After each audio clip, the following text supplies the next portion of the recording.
early. He said, you know, this is an Excel spreadsheet. That's how he started with it. You could look at but the fact that it's based not on competition, but it's on identity. That's where it seems to be a real radical part of it. And for us, that whole notion of the imagination and that space that's created through it was really so powerful to me. But what did anyone else think, connection-wise, or what were you thinking? Si, what did you say? A couple of comments and a quick question, if that's okay. So I'm a gamer. First off, I should mention. I was a victim of Carmen Sandiego back in the 80s, and also at the edutainment game about Palestine and Israeli situation as well in more recent years. Back in 2011, Gabe Zischerman, you probably know him, was talking about this kind of idea, and we implemented it in the BAQTS here in Chester about 5 years ago. I have quite severe reservations about it, actually, as an idea, but I was just wondering if, as time's gone on, that is, I've grown to be unsure about it, for lots of different reasons, about the manipulation and the psychology behind it, because it involves chemicals, basically, chemical breakdowns. It kind of worries me a little bit.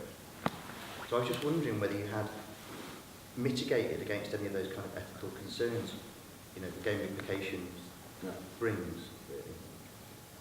We have thought about that. I mean, we're working on a journal article about this at the moment, or an article anyway, not necessarily a journal article, but trying to unpick the theory. And in some ways it's very behaviourist, which of course is anathema to most people nowadays. On the other hand, it has a lot of room for student involvement. So our principle in putting the project together was that students would actually have a voice in setting this up. And a lot of the parameters in the system would be determined by the students. So the number of points that they got for certain things, what they earned with the points, etc. There would be student input into that, and there would be the possibility of the students voting to vary it at various points. Obviously, there's room for the students to get involved in the graphic side, but that doesn't really affect the principle. Yeah, you could look at it that way and say it's manipulative, but on the other hand, the results and the feedback that we get from students suggest that they really enjoy it. Yeah, I mean, we had the same feedback, which is incredible feedback. Well, I suppose for me it's the sort of, I love it, don't get me wrong. But for me it's that I worry about the misappropriation of flow, if that makes sense. Okay, can I bring, thanks, Harry, good point. I think we're going to say. Sorry. Sort of putting up this manipulation or manipulative thing, isn't it the existing educational system so manipulative? Come on, guys. This at least we can sort of understand because of this text that is not coming from the field of education and pedagogies. That we can sort of say, there is this manipulation, as it is everywhere, always, when it's an educational setting. Yeah.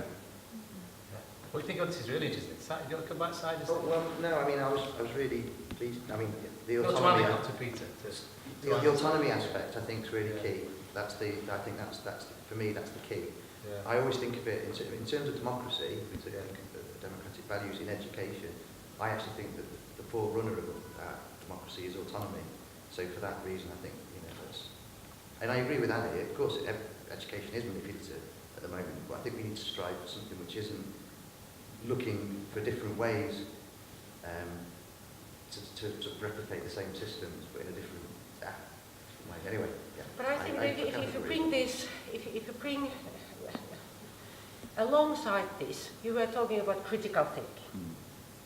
If you bring alongside this, when you take these kind of pedagogical spaces in use, if you bring this critical thinking as a part of this framework, then it would make a kind of a different space for learning. And to me, this is kind of a turning to learning from teaching.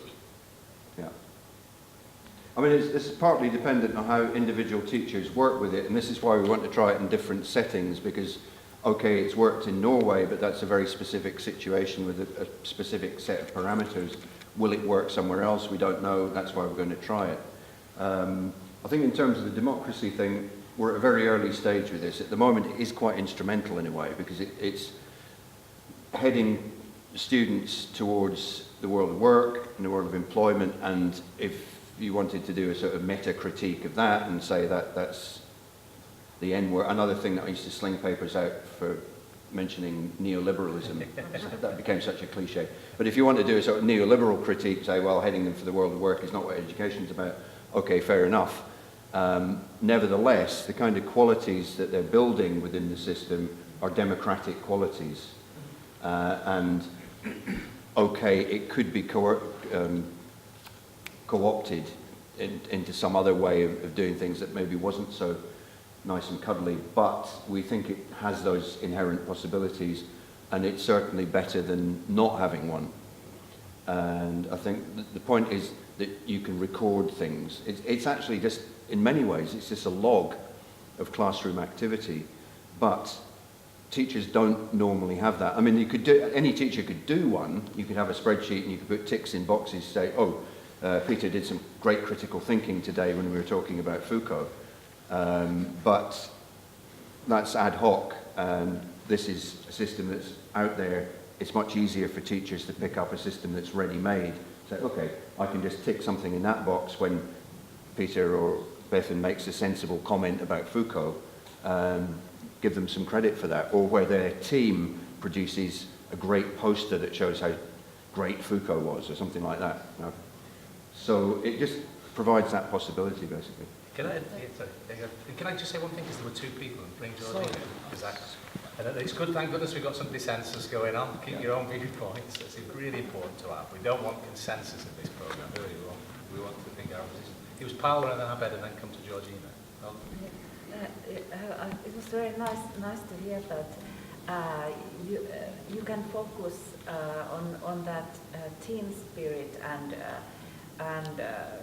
not only grades, but something else. Yeah. Somebody is supportive and helps another student and maybe invites her or him to be a part of the team. Yeah. And I think it has the same in workplaces as well. Yeah. We don't give grades to only how is a person's performance, Yeah. but not how he or she has to do with the team spirit and environment. And I think this is Where very my nice. husband works, actually, where he's just been made redundant, so we'll just draw a veil over that. But they do have that system, and they each get given, like, virtual currency, and they can spend it on people. So if somebody's done, or they've had a good interaction with somebody, then you kind of get, he calls it air miles, very cynically, so you get these sort of like credit points, and then at the end of a certain, like a month, that translates into, I don't know, a free coffee or a voucher or something. So, and it works really well until you get made redundant, then you're cynical about it. But it was actually working quite well because it was a way of, it was like 360-degree evaluation, because you could do it to your boss, whereas normally in many British companies, reward is a top-down kind of thing that cascades down, and people feel cynical about that because only if you get noticed. But people were being noticed by unexpected people, so you could do it to the clique. You could say, oh, so-and-so cleaned my office really well, and so I'm nominating them to have 5 of my air miles or whatever. And Brian would come home and he's the most cynical person ever, but he'd be going, somebody put some things into my account today, and I don't know who it was. It was breaking through the most cynical person in the world. So, Was that something the company developed themselves, or was I don't know who developed it. It was, I won't tell you what company he works for, because I'm not supposed to tell you he's been made redundant. But yeah, I mean, they're a large company, so international company. I mean, that's both, it's good and bad. It's good because it shows the idea works. It's bad because we were hoping to flog it to companies. Yeah. So if it's out there already, we've got some competition. But no, that's really interesting. Thanks, Alan. Abed, you're going to... Well, thank you for this. I don't completely catch it. So do you have a system of games for each class, or is it within the school that these characters are also in the math class and science class? It's the same persons, characters? It can be done in different ways. So it works best in a situation where you get one class that moves around the school together to different subjects, and they keep the same identities, whether they're in maths or in IT or whatever. But you can do different variations of it. One of the interesting things that we've done in Norway is to do what's clunkily known as content language integrated learning. So they do their IT classes, for example, in English. So they're learning English and IT at the same time.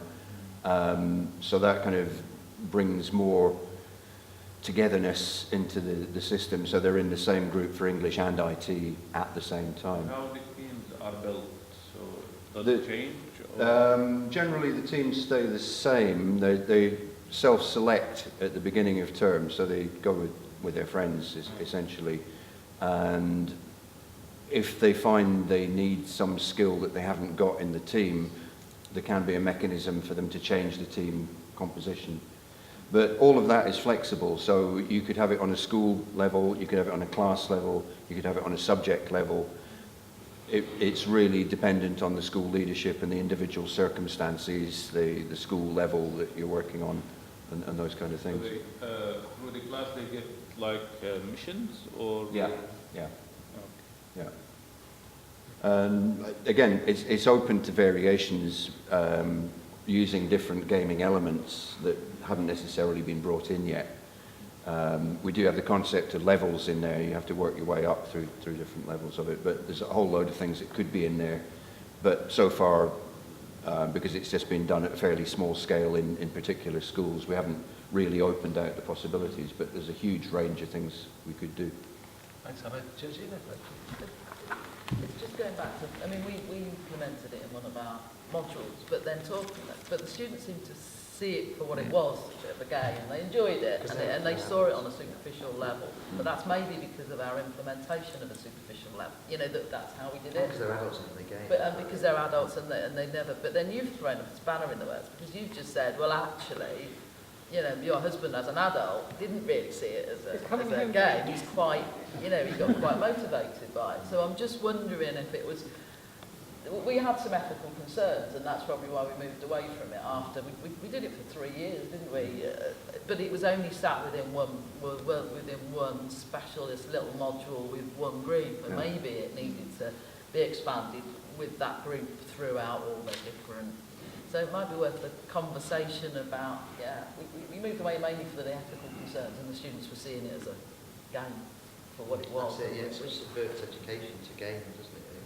Yeah. And we were playing the game, and you're right about that whole conformity and teaching that. But what was the module where you implemented? it was to do with personalisation of the curriculum. Had quite an arts focus. And because of the people teaching it, like me and Si, we did quite an arts focus to it. It doesn't run like that anymore. But PE person's got it, so it's all to do with outdoor education. But that's fine. Was that with teacher students? Yes. Yeah, okay. We went through the principles of gamification and to a point encouraged them to think about this kind of model in their classrooms actually. Yeah. With some success. There was a couple of teachers that did actually introduce full avatar and gamified the classroom environments. Yeah.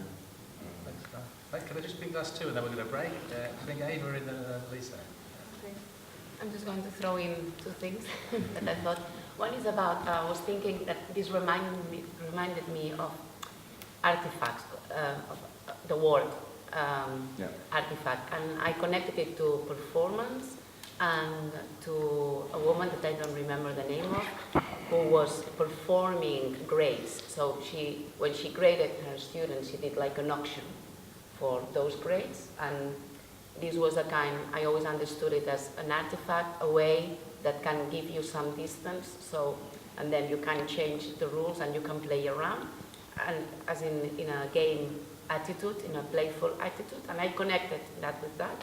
And the second idea is that this made me think the other way around, in terms of the power, and now it has to do with ethics and so on, but I realized how a little I know from video games, and that I am curious now. I wanted to ask you, not now, but maybe later, about if there are researches or theories on that. What do video games bring into self-learning? Because our children, my child for instance, are playing that a lot, and we take always video games socially as a bad thing, and it's difficult for us to accept them as something powerful. But after listening to you, and because of things that I've been thinking, now I'm even more conscious that there might be many things inside that, because I see my child developing very good things that I'm sure that they come from gaming. Okay. And it has a lot to do with, and I understand now the connection with identity. It's because they can build their identity constantly. And so, is there any... There is, yeah. There are probably studies and books, and I know Yeah. nothing about it. If you look up a book called The Theory of Fun, I can't remember the author name offhand, but basically this is a guy who was a games designer, and he thought quite deeply about what went on in games. And the key thing to take away from the book is that there's a certain level of challenge that works within a game framework, but is also the same as works within education and learning. It's a little bit like Vygotskian theory of proximal development, or zone of proximal development. So if enough of a challenge to make it worth trying, but not too much that you're never going to get there. Yeah. So just the right level of difficulty. I think that's been around in education for a while, but it's not necessarily been taken on board in this way. The game application makes it more visible that you have these kinds of levels. So there are specific levels of challenge within Heimdall's Quest where you have to progress from one to the next. You can't just jump to the 9th level from the first. You have to go through all the levels and do the work to get to that 9th level stage where you get fantastic powers and privileges and so on. So that's the key thing from gaming theory, I think, is the degree of challenge is really important. Right. That's it, yeah. It's about frustration as well, that I realized that my child had difficulties coping with frustration, but Yeah. through video games, Yeah, he got much better at it. yeah, that's right. So that was... I think the other thing that makes me think about it is the avatar can take risks that you can't. So, in fact, your avatar can be killed. If you do something really bad in class, or there's a real problem, your avatar gets wiped out. And that's a big personal blow to you, but it's not fatal to you as a human being, but you have to start again and build a new one. That doesn't happen very often, but it's a possibility for the teacher to really sanction you by killing your avatar, which may be not a very politically correct kind of expression, but it works what I well mean. for them. It's not politically correct, and we feel very bad when our children kill people in a video game. Yeah, But maybe what really happens is Yeah. another level of consciousness, and Yeah. we're just seeing the first one. that's right. Yeah. Ah, okay. Nice, David. That's all. Thank you. Yeah, this is a very, very interesting project, and it makes me appear a lot of questions. So it's very interesting, and also about motivation. What is motivation? Because, of course, in the school system, you give points or a 9 or 8, 4. And a problem that I have the feeling when I go to the school is that the child identify themselves with the points. Yeah, that's right. And so, and the teacher or the educator has to look at the children like for what you are, not for what you do. You have a value, not for the points you can earn or for anything. And also the question is why our children arrive as a teenager with a low motivation. What's happened, by the way? Yeah. Why is it not interesting a math class? And in this way we can, wake up the motivation again, and this is fantastic. But then the motivation, I think, is something very, very deep, related with the meaning of yourself, the meaning of life, and so it's a very powerful tool to use, a methodology very powerful. But then I think you have to go further. Yeah. And actually, my partner, he's teacher in a high school, and with a very special group, he started to do something similar, and it really